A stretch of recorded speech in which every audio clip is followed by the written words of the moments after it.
എന്തൊക്കെ ചെയ്യാനാണ് യൂണിവേഴ്സ് ആഗ്രഹിക്കുന്നത് എന്ന് നമുക്ക് നോക്കാം. ഈ ഒരു റീഡിംഗ് എടുക്കണമെന്ന് എനിക്ക് പെട്ടെന്ന് മനസ്സിൽ തോന്നിയതാണ്. അതുകൊണ്ട് തന്നെ യൂണിവേഴ്സ് എന്താണ് നമ്മളോട് പറയാൻ ആഗ്രഹിക്കുന്നത് എന്ന് നമുക്ക് നോക്കാം.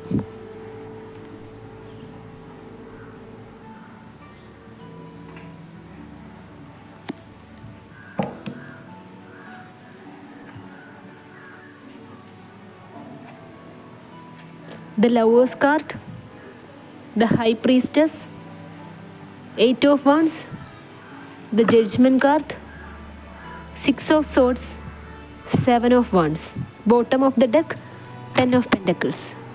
നിങ്ങൾ സ്നേഹിക്കുന്നവരെയും നിങ്ങളെ സ്നേഹിക്കുന്നവരെയും നിങ്ങൾ ചതിക്കാതിരിക്കുക.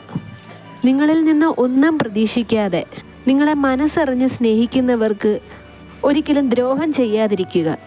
അവരോട് ആത്മാർത്ഥത പുലർത്തുക. അത് നിങ്ങളുടെ കുടുംബക്കാരോ സുഹൃത്തുക്കളോ ഭാര്യയോ ഭർത്താവോ ആകാം. എന്ത് ചെയ്യുന്നതിന് മുന്നേയും എടുത്തു ചാടി ചെയ്യാതെ സ്വയം ചോദിക്കുക, ചെയ്യാൻ പോകുന്ന കാര്യം ശരിയാണോ എന്നുള്ളത്.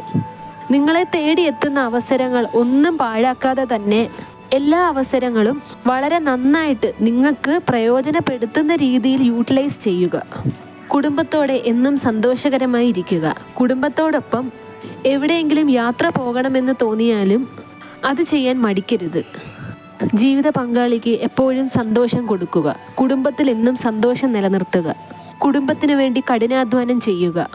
അത് സ്ത്രീയാണെങ്കിലും പുരുഷനാണെങ്കിലും ഭാര്യയും ഭർത്താവും ആണെങ്കിൽ നിങ്ങൾ പരസ്പരം അധ്വാനിച്ച് സാമ്പത്തികമുണ്ടാക്കി ജീവിതത്തിൽ എന്നും സന്തോഷം നിലനിർത്തുക. ഭാര്യ ഭർത്താവിനും ഭർത്താവ് ഭാര്യയ്ക്കും സന്തോഷവും സ്നേഹവും കൊടുക്കുവാൻ പ്രത്യേകം ശ്രദ്ധിക്കുക. ഇത് ചെയ്യുന്നതിലൂടെ ജീവിതത്തിൽ സന്തോഷവും സൗഭാഗ്യവും ഒരു കുറവും വരാതെ നിങ്ങൾക്ക് ലഭിക്കുന്നതായിരിക്കും.